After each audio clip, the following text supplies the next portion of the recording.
Baba di kutoendere munamato here makuseni. Ndakuenda kubasa maiti. Aiwa munamato wemangwanani. Sie maita munamato.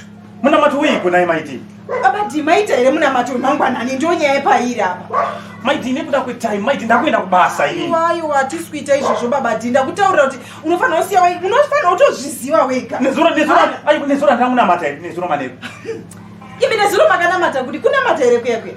Nguti namate ini ndisa ndatombopinda nemumweya munobva atopedza. Patoti amen. Maiti. Alright anyway nekuda kwetime dzangu unza kuno maoko. Unza maoko ako. Mwari wa Isaka, mwari wa Abrahama. Isaka kuita siko nai babaji.